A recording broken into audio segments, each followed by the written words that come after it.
निताई गौर हरि बोल। मनुष्य का कार्यशैली देख करके कभी विचार किया नहीं जा सकता है जो ये ऐसा ही है।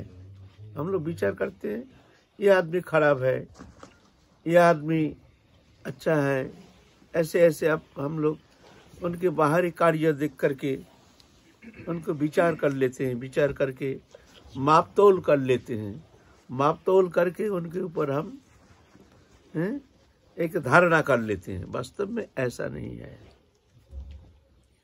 बड़े बड़े महापुरुष देखा जाता है पहले जीवन में पूरा जीवन चरित्र जो है संपूर्ण अलग, भक्ति भावना का नाम निशान नहीं, संपूर्ण बहिर्मुख। लेकिन फिर पीछे देखा जाता है जब समय आ जाता है तो उसके अंदर बहुत भारी परिवर्तन हो जाता है, जो कि हम साधारण चेष्टा के द्वारा तब तपस्या करके वहां पहुंच नहीं पा रहे हैं। हम तो सोच रहे हैं हम बड़े साधक हैं, हम बड़े शुद्ध सात्विक हैं, हम भगवत अनुशीलन करते हैं, बहिर्जगत से दूर रहते हैं, साधन में तत्पर रहते हैं। लेकिन ऐसा कहा नहीं जाएगा, कौन किस समय कैसे रास्ता पार करके निकाल जाएगा, कोई कहा नहीं जाएगा। बड़े बड़े महापुरुष के जीवन में ऐसे देखने में आया है। कौन जानता था रूप सनातन पहले जीवन में ऐसे पार्षद तो नहीं, साधारण नहीं, साधारण साधक नहीं, पार्षद थे।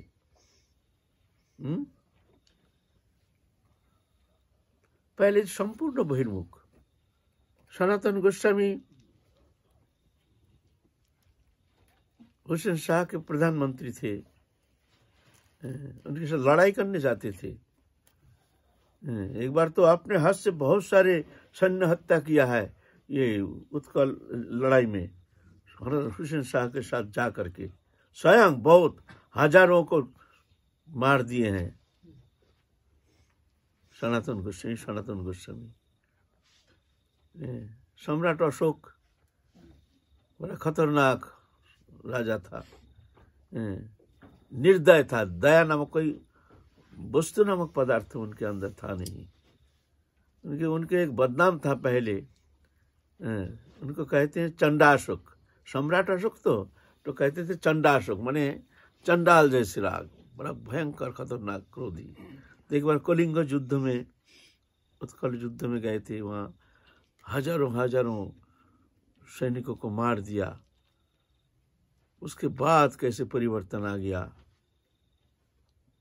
भीतर बदल गया पलक में। ये क्या किया हमने। भक्त नामदेव के जीवन में ऐसे देखने में आता है, ऐसे कोई दया नहीं, कोई करुणा नहीं, एक कठोर दिल के थे, लेकिन पलक में बदल गया, महापुरुष हो गए, भगवत दर्शन करने में भी समर्थ हो गए, भगवत कृपा प्राप्त किए हैं। जो हम जैसे साधक ना जाने कितना जन्म लग जाएगा, लेकिन प्राप्त कर लिए एक ही जन्म में, है ना। इसलिए बाहर देख करके कुछ कहा नहीं जाएगा, कोई इंडिकेट नहीं करना जो ये आदमी ऐसा है, ये खराब है, ये है। जब तक कर्म संस्कार रहता है, जब तक उसका प्रारब्ध रहता है, तब तक जा करके विवश होकर के वो कर्म करता है। विवशता पशु में भी ऐसा ही देखने में आता है, पशु में भी ऐसे देखने में आता है, एक विवशता। हम प्रेम सरोवर में रहते थे, तो हम जहाँ बैठते थे आसन में, हो ऊपर में छोटा सा गड्ढा सा था, उसके अंदर एक चिड़िया ने अंडा दिया, अंडा से बच्चा हो गया। हम देखते हैं ये क्या करते हैं, देखते हैं आता है बार बार कहाँ से क्या कुछ होठ में करके ले आता है, बच्चा चीची चीची करता है, बच्चा खिलाता है, फिर जाता है। सुबह से संध्या तक ऐसे ही कोई विराम विहीन। हम देखते हैं, देखो कैसे एक अबोध प्राणी, अपने लिए कोई चेष्टा नहीं, अपने लिए कोई चिंता नहीं। देखो एक शावक के लिए कैसे माया मोह ममता, देखो आपने खाते नहीं, थोड़ा सा 2-4 दाना लेकर के फिर तुरंत भागता है, भाग करके जा करके हुई अपने शावक को उस तरह से खिला। वो चा चा चा चा ची ची ची ची ची ची करता है, मुंह फाड़ता है, मुंह में दे देता है। तो हम देखते थे ये कैसे, इन लोगों का जीवन शैली कैसे है। एक हमारे भीतर एक क्यूरियोसिटी ऐसे आ गई। एक दिन देखते हैं वो आया, कुछ लाया नहीं, चिड़िया आकर के कई एक तो वस्तु घोंसला से लिया और बाहर में फेंक दिया, फेंक करके उड़ गया। बोले भाई फेंका क्या, वो भीतर से क्या लाया। देखते हैं वो जो बच्चा तो विष्ठा त्याग किया ना, विष्ठा को ठोंठ से ला करके बाहर में फेंक दिया। बोले देखो ठोंठ से वो घोंसला को साफ करते हैं। ऐसे तो माया मोह होता। फिर जब हम देखें, फिर देखें क्या होता है। फिर देखते हैं बच्चा बड़ा हो गया। अब एक दिन मैया उड़ गई, उसकी माँ उड़ गई और बच्चा भी उड़ के वहाँ डाली पे चला गया। उड़ना आता नहीं है भाई, मैया दूसरी डाली में जाती है, बच्चा दूसरी डाली में जाती है। फिर देखते हैं चुप चुप करके मैया ने उसका होठ में नाना प्रकार चारा आदि लेकर के उसको खिलाते हैं, पीछे पीछे ले जाते हैं। फिर 2-1 दिन पीछे देखते हैं, आप बच्चा को सामने आने नहीं देते हैं। फिर और 2-4 दिन पीछे बच्चा को देखने से ही मारते हैं। जहां देखते हैं वहां जाके ठोकर मारते हैं। माने एकदम जब उसका काम हो गया। हम तो देखते हैं क्या ये प्रकृति के नियम है। प्रकृति उसका कर्म साधन के लिए ऐसी उनके अंदर माया के द्वारा ऐसे माया भर दिया। देखो उसका कर्म जितना करना है वो माया उसको करा लेते हैं भगवान माया के द्वारा।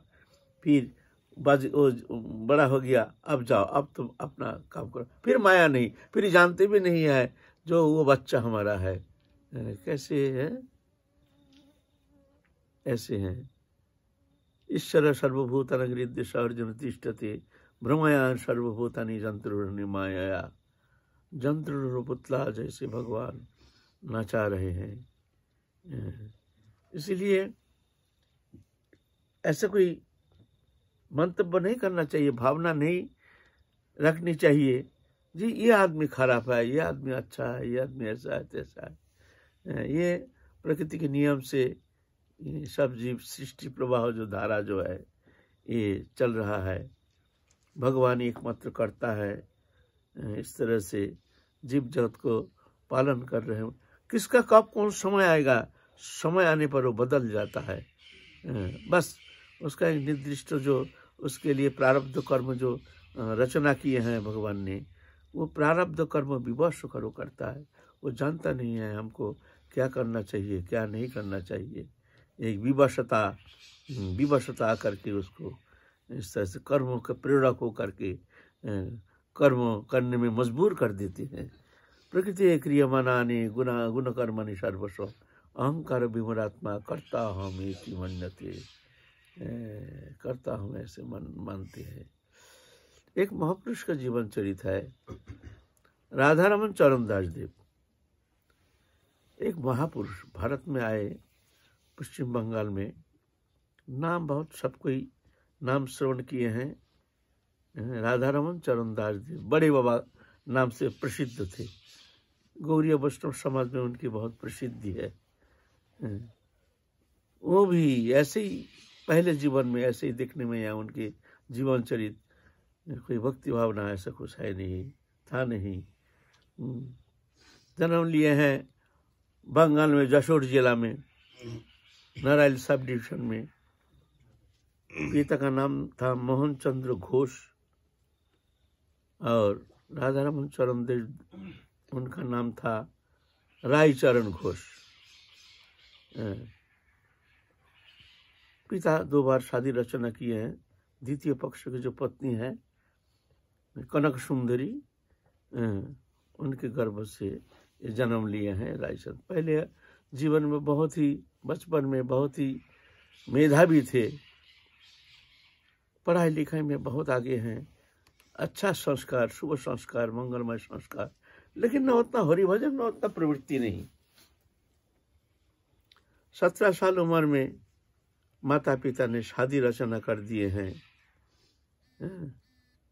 स्वर्णमयी देवी नाम से प्रसिद्ध एक सुलक्षणा देवी से उनके शादी करा दिया है। पहले ऐसे हमारे बंगाल में कि हर जगह ही अल्प उम्र में शादी करा देते थे, अभी तो ऐसा नहीं है। तो 17 साल उम्र में शादी करा दिए हैं। एक संतान भी हुआ, लेकिन 6 साल उम्र में वो संतान परलोक चले गए। तो फिर दोबारा शादी रचना किए हैं रायचरण घोष। शादी रचना करने से उनका जो कर्म ये देख करके, कर्म देख करके उनका जो स्वभाव है, उनका जो व्यवहार है, उनके जो अंदर जो पुरुषकार है, ये देख करके वहाँ के जमींदार बहुत प्रसन्न हो गए। उनको रख लिया अपने जमींदारी में, विशेष कर्मचारी रूप में उनको नौकरी प्रदान किए हैं। वहाँ नौकरी देख रहे हैं। फिर और एक शादी की है, 3 शादी किए थे, 3 शादी रचना किए थे।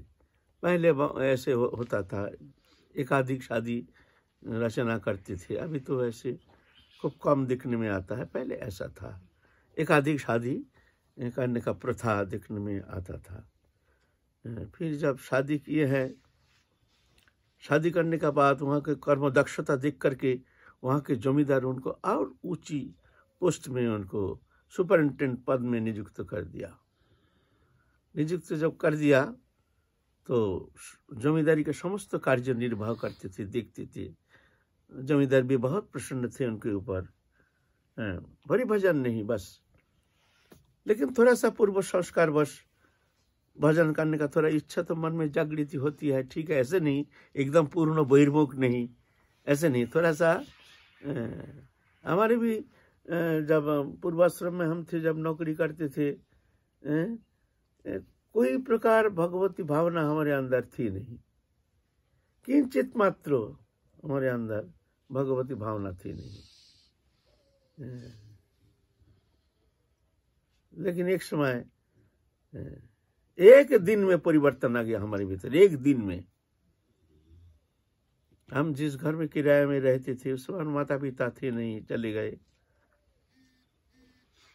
ऐसे पूर्ण बहिर्मुख, एकदम जैसे सामाजिक जीवन में बहिर्मुख था, जैसे हंसी तमाशा, खेल कूद, सिनेमा थिएटर, इसी में मत रहते थे। ऐसे ही हमारे जीवन भी ऐसे ही चलते थे।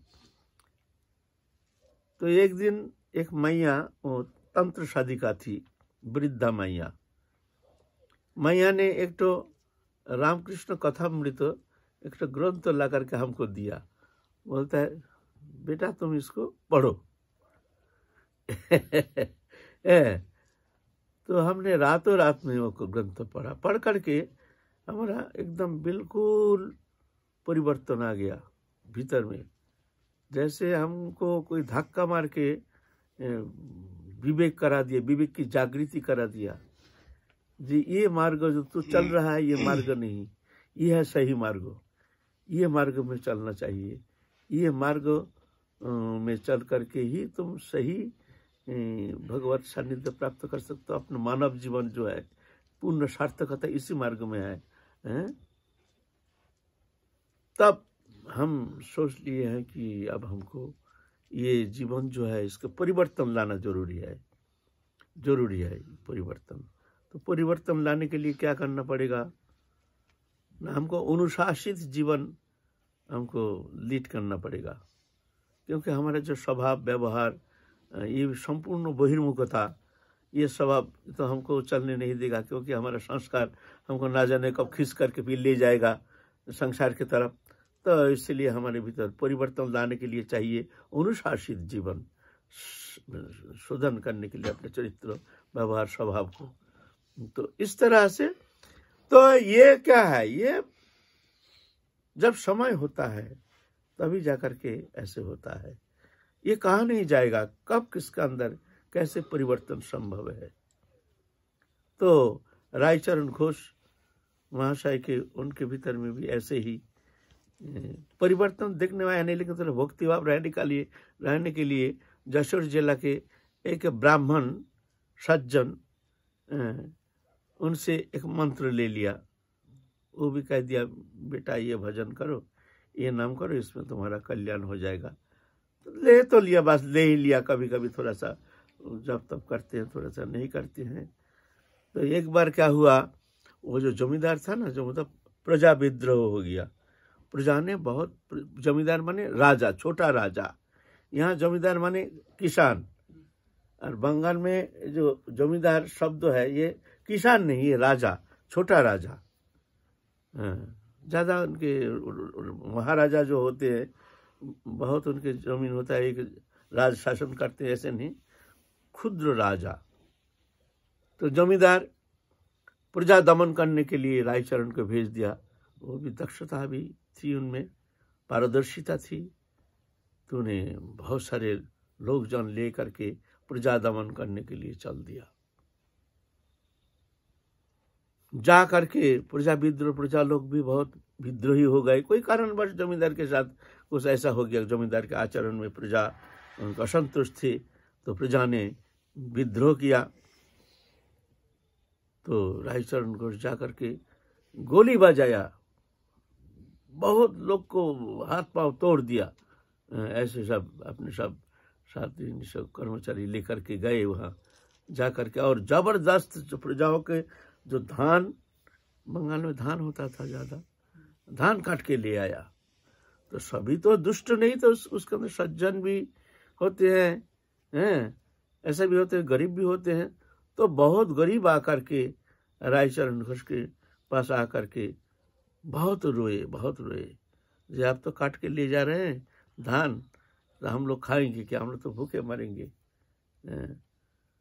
तब जाके उनके अंदर परिवर्तन आ गया। अरे हम ये क्या नौकरी कर रहे हैं, किसका नौकरी कर रहे हैं? अरे नौकरी करो तो भगवान का नौकरी करेंगे, ये गंदा नौकरी। ये देखो हमको मजबूर कर दिया इसको इस तरह से प्रजा दमन करने के लिए, इनके विद्रोही को इस तरह से मारने के लिए, दमन करने के लिए हमको भेज दिया है। हमारी इच्छा नहीं है, फिर भी नौकरी क्या करें, करना पड़ेगा। लेकिन तो बड़ा अन्याय हो गया। ऐसे गरीब किसानों को धान को हम उठा के ले जा रहे हैं, हाथ पांव तोड़ दिए हैं, मार के गुंडा फंडा सब बहुत सारे ले गए हैं साथ प्रजा दमन, विद्रोह दमन करने के लिए। बहुत दुखी हो गया। ऐसे जीवन ठीक नहीं। क्या जीवन ऐसा नहीं होना चाहिए, जो कि इस तरह से मनुष्य को दुखी करके अपना सुख संपादन करना, ये कोई जीवन है? ऐसे जीवन से तो पशु पक्षी का जीवन भी अच्छा है।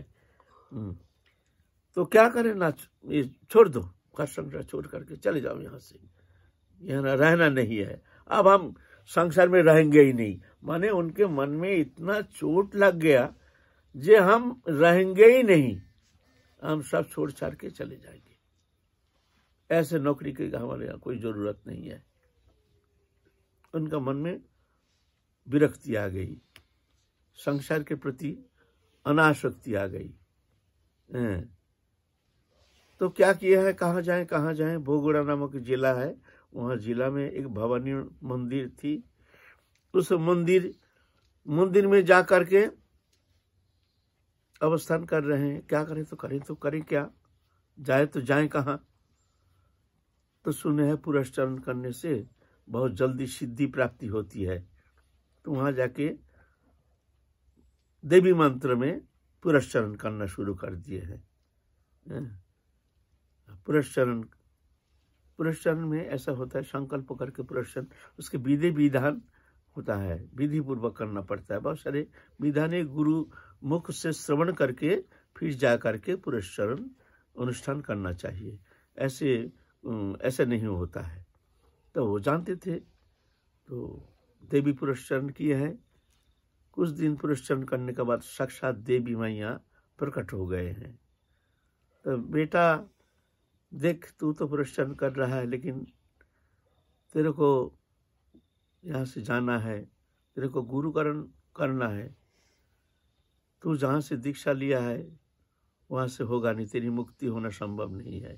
तेरे गुरु तो इंतजार कर रहे हैं और कहीं, तेरे को दीक्षा लेना पड़ेगा। तो बोलते हैं मैया तो बताओ मैं क्या करूं? तो तू जा, अयोध्या में जा। अयोध्या में सरजू नदी के किनारे में तेरे गुरु तेरे लिए इंतजार कर रहे हैं। तो बोलते माँ हम कैसे पहचानेंगे, हम गुरु कैसे पहचानेंगे? बोले तू जा, जाने से तेरा मन ही बता देगा ये तेरा गुरु, और तेरे गुरु तेरे को परिचय दे देगा। वो तू स्वतः ही जान जाएगा तेरा गुरु कौन है, कैसे है। तू सरजू नदी के किनारे में चले जा। तो वहां से उदास होकर के अब संसार के प्रति पूर्ण विरक्त हो गए हैं, मन में कोई कामना वासना नहीं हो। पलक में लाखों साल तक एक अंधकार घर रहता है, तो उजाला होने के लिए बहुत समय नहीं लगता है। पलक आलोक से ही उजाला हो जाता है।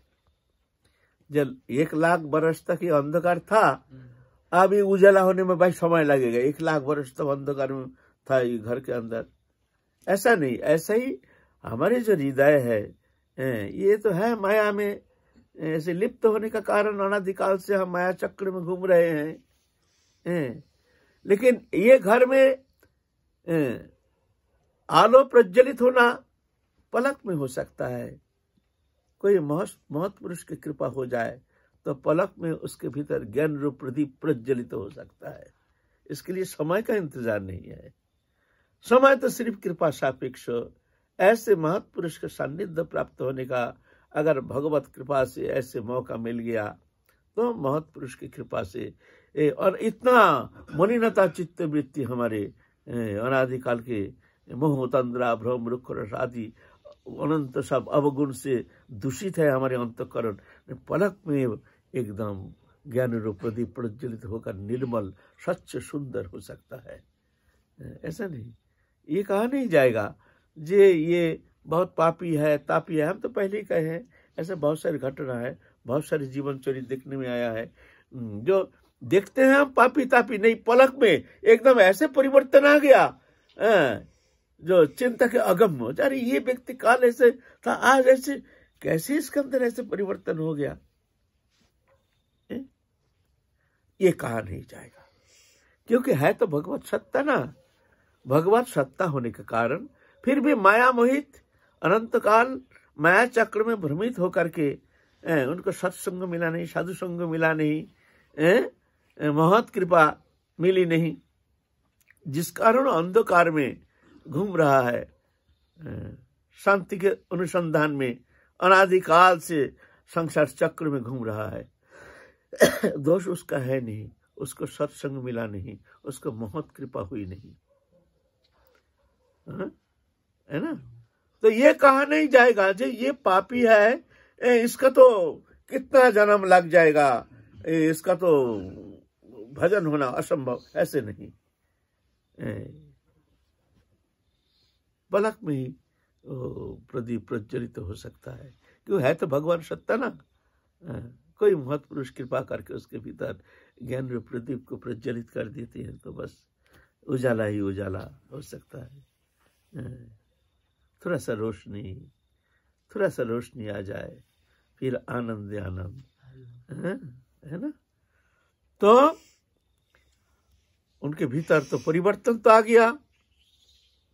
वैसे प्रजा विद्रोह देख करके, प्रजा दमन करके मन बहुत खिन्न हो गया। अब हम संसार में लौटेंगे नहीं, ऐसे ऐसे कर्म करना पड़ता है। विवश होकर कितना मनुष्य के साथ हमने लड़ाई की है, कितना को मार दिए हैं, ऐसा जीवन है। चलो, तो मैया को तो कृपा प्राप्त करके उनके भीतर तो प्रदीप तो प्रज्वलित हो ही गया है। जो साक्षात देवी की कृपा प्राप्त करने में समर्थ है वो कोई साधारण थोड़ी है, देवी मैया कोई साधारण थोड़ी है। फिर बहुत दिन पैदल चलते चलते चलते चलते चलते चलते आए हैं अयोध्या में। वहाँ अयोध्या में आकर के सब संत दर्शन करते करते फिर आया सरजू किनार में। सरजू किनार में आकर के देखते हैं एक पेड़ के नीचे बैठे हैं, एक दिव्य दर्शन, बहुत सुंदर चेहरा में जैसे ज्योति बिखर रहे हैं, कंठी माला पहने हुए हैं, तेजदीप्त शरीर, जो साधारण मनुष्य में ऐसा देखना बहुत मुश्किल है। ऐसे एक दिव्य पुरुष बैठे हैं पेड़ के नीचे। तो सोचें क्या वही मैया ने जो हमको निर्देश किया है, क्या यही पुरुष, क्या यही हमको संसार चक्र से मुक्त करके भगवत चरण सान्निध्य में पहुंचा देंगे? जिसका मन में लालसा आ जाती है, भगवत प्राप्ति का लालसा, तो हर समय वो अनुसंधान करते हैं कैसे कहाँ जाऊं, किसके पास जाऊं, कैसे कृपा प्राप्त होने से हमारे भीतर वो भक्ति रूप प्रदीप प्रज्वलित हो सकती है ना। वो निश्चिंत नहीं रहता, हर जगह अनुसंधान करता है। साधु संत देखते हैं, जानते हैं इनके थोड़ा कृपा मिल जाए तो हमारा कल्याण हो जाएगा। हम जब घर छोड़ के, जब घर में रहते थे, घर छोड़े नहीं, लेकिन मन में वैराग्य आ गया, अनासक्ति आ गई, अब हम नौकरी छोड़ेंगे। लेकिन छोड़ेंगे तो कैसे छोड़ेंगे भाई? हमारा पथ प्रदर्शक तो कोई होना चाहिए, हमको मार्ग कौन बताएंगे? तो शास्त्र में कहे साधु संग करो, तो रास्ते में चलते कोई साधु देखने से उनके पीछे पीछे चल देते थे, कोई भी साधु। अब साधु कहाँ मिलेगा? गंगा के किनारे में सुना है, गंगा के किनारे में साधु संत लोग ज्यादा भजन करते। गंगा के किनारे किनारे किनारे किनारे चलते थे, माइल माइल 10-20 माइल चल देते थे। कहीं झोपड़ी देखे, कोई साधु डेरा देखे, उनके वहां जा करके बस ऐसे पागल जैसे, मैंने साधु दर्शन। ज्यादातर जाते थे दक्षिणेश्वर रामकृष्ण परमहंस देव के जहाँ रहते थे, वहाँ रामदास बाबा जी महाराज के पाटवाड़ी, महामिलन मठ, सब जगह, विवेकानंद का बेलूर मठ, ये सब जगह सब घूमते थे उस समय। कोई साधु देखते ही उनके पीछे पीछे चले जाते। तो ऐसे तो बड़े बाबा जी महाराज रायचरण घोष देखते हैं ऐसे एक दिव्य दर्शन, दिव्य दृष्टा पुरुष सामने बैठे हैं। आ जाओ रायचरण, आ जाओ, हम तुम्हारे लिए इंतजार कर रहे हैं, हम तुम्हारे इंतजार में बैठे हैं, आ जाओ। हा, तुम इतना देरी कर दिए, हम तो बहुत दिन से तुम्हारे लिए बैठे हैं। अब तुम्हारे वस्तु तुमको देख करके फिर हम चलेंगे। हम तुम्हारे लिए बैठे हैं सिर्फ। तब जाओले भाई ऐसे प्रदेश में हमारे नाम से पुकार रहे हैं, हमको बोलते हैं यही वही पुरुष, यही माँ जो बताए हैं वही पुरुष होगा। जा करके चरण कमल में साष्टांग प्रणिपात किए हैं, अश्रुधारा से वक्ष स्थल को धो रहे हैं। तो गुरुदेव ने भी उनके बहुत हस्त प्रसारण करके उनके ऊपर हस्त ऐसे धारण किए हैं जिससे उनके मन में शांति आ गई। फिर एकांत में उनको मंत्र प्रदान किए हैं, दिव्य मंत्र प्रदान किए हैं, साध्य साधन विषय में, तत्व विषय में बहुत बोध कर रहे हैं। जो प्रश्न जिज्ञासा के समाधान किए हैं। फिर कहते हैं बेटा तुम्हारे लिए बहुत सरकर्म बाकी है, तुमको यहाँ से जाना पड़ेगा, तुम जाके नवद्वीप जाओ, वहाँ जाके भजन करो और प्रचार करो, और फिर मिलेंगे, समय होने पर हम तुमको बुला लेंगे, तुम आ जाओगे फिर हमसे मिलने, चिंता मत करो, अभी जाओ। फिर जाके कुछ दिन तो गुरुदेव अदृश्य हो गए।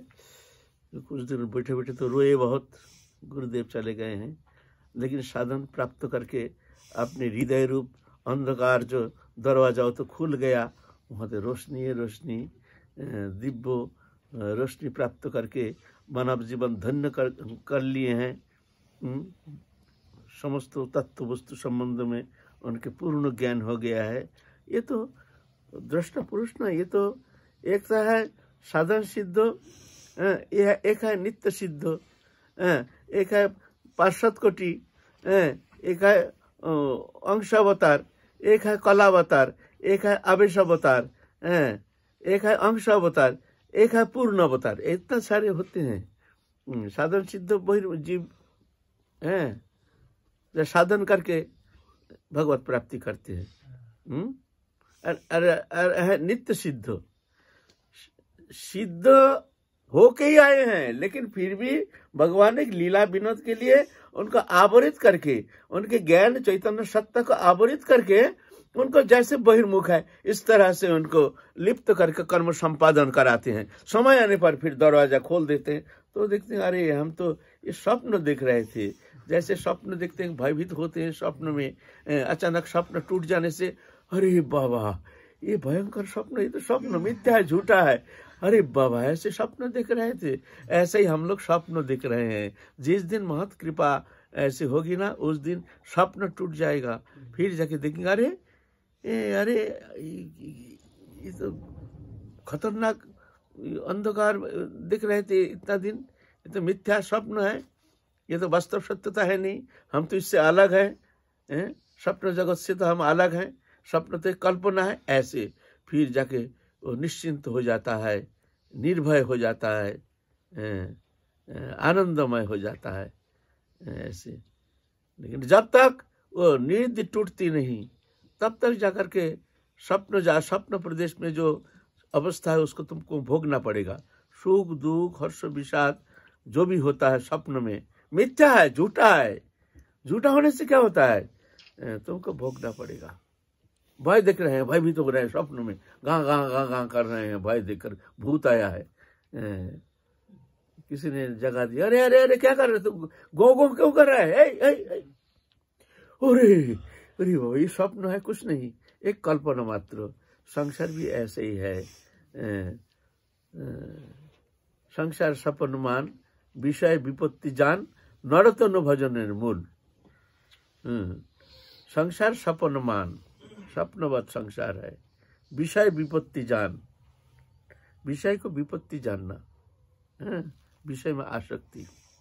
नरतनु भजन का मूल, ये नरतनु ही है भजन करने का मूल, प्राण केंद्र। ये मनुष्य शरीर के द्वारा ही तुमको भगवत भक्ति परम कल्याण साधन करना पड़ेगा, और कोई उपाय नहीं है। ये नहीं कि मरने का बाद हमको बहुत कुछ मिल जाएगा। साधन एखाने सिद्धि एखाने भावेर गोचर से एखाने यदि देखते ना पाओ मरिले देखिबे के। बोलते साधन भी यहाँ, सिद्धि भी यहाँ, भावेर गोचर, भाव के गोचरीभूत होते हैं। एखाने यदि देखते ना, यहाँ अगर तुमको देखने को नहीं मिला तो मरने के बाद कौन देखेगा जा करके? मरने का थोड़ी होता है। तो ये शरीर रहते रहते एक एक पल एक एक क्षण वृथा नहीं जानी चाहिए। इसको समय गंवाना किसी कीमत पर उचित नहीं। जी जान दे करके तत्पर होना चाहिए। जाना है, जाना है। अगर इस शरीर रहते रहते नहीं मिला, बहुत भारी भूल हो जाएगा। उस भूल चुकाने के लिए फिर राजा ने तुमको कितना जन्म भटकना पड़ेगा, है ना। ये पलक पे उजाला हो जाता है। ऐसे रायचरण घोष, उनके जीवन में तो परिवर्तन आ गया। गुरु कृपा से उनके हृदय अंधकार दरवाजा खुल गया। आनंदमय दिव्य स्वरूप प्राप्त करके आनंद अनुभव कर रहे हैं। पूर्ण आनंद, अखंड आनंद सिंधु में डूब रहे हैं। गुरुदेव अदृश्य हो गए, कह गए हैं तुम चिंता मत करो, समय आने पर फिर हम तुमसे मिलेंगे, तुम अभी जाओ। तो सरयू के किनारे में कुछ दिन रह करके फिर आए हैं अयोध्या आदि दर्शन करके वृंदावन में बहुत तीर्थ आदि परिचर्चन करते करते फिर नवद्वीप में आए हैं। फिर हम लोग काल चलेंगे हैं। अभी नवद्वीप आए हैं, ठीक है। काल फिर हम लोग बोलो बोलो बोलो। चैतन्य चरितामृत में मध्य खंड में है, অতএব কৃষ্ণের নাম দেহ বিলাস, প্রাকৃতেন্দ্রিয় গ্রাহ্য নয়, হয় সব প্রকাশ। तात्पर्य क्या है? नहीं, प्राकृत इंद्रियों जो हमारे इंद्रियों के द्वारा चक्षु कर्णो नासिका जीवा तक, ये 5 ज्ञानेन्द्रिय और 5 कर्मेंद्रिय हस्त पद वाक पायु उपस्थ, ये 5 कर्मेंद्रिय हम जो अनुभव करते हैं प्राकृत अनुभव, ये 5 ज्ञानेन्द्रियों के द्वारा। लेकिन भगवान जो ईश्वर जो है ये हमारे 5 ज्ञानेन्द्रियों के विषय नहीं है, अप्राकृत। जब हम साधन करके भगवत कृपा से प्रेम प्राप्त करते हैं तो उसका ये नेत्र नहीं, ये नेत्र के भीतर से और एक नेत्र खुल जाता है, उसको कहते हैं प्रेम नेत्र। जो ज्ञान मार्गी है उसके नेत्र के अंदर ही ज्ञान नेत्र खुल जाता है, उसको कहते हैं ज्ञान नेत्र। तो वो प्राकृतिक इंद्रियों के द्वारा वो दर्शन करना, अनुभव करना संभव नहीं। तो साधन के द्वारा प्रेम प्राप्त करते हैं तो ये दिव्य हो जाते, दिव्य स्वरूप प्राप्त करते हैं भीतर में ही। तो उस इंद्रिय के द्वारा, अप्राकृतिक इंद्रिय के द्वारा भगवत तत्व अनुभव करने में समर्थ होते हैं। ये कहने के मामला। पहला जो लाइन है, অতএব কৃষ্ণের नाम देह विलास, इसका मतलब कृष्णेर नाम देह विलास। देखो, देह विलास माने कृष्ण का जो शरीर है, ऐसे सुनने में आता है जैसे एक प्राकृत मनुष्यवत शरीर है, लेकिन वो प्राकृत स्वरूप नहीं है, वो अप्राकृत है। देह विलास अपने ऐसे ही अप्राकृत चिन्मय शरीर के द्वारा ही वो विलास माने लीला करते हैं, लेकिन है वो चिन्मय दिव्य, इंद्रियातीत, गुणातीत, लोकातीत, दिव्य। इसको कहते हैं देह विलास। वो देह जो है ये प्राकृत पंचभौतिक शरीर नहीं है, ऐसा होगा।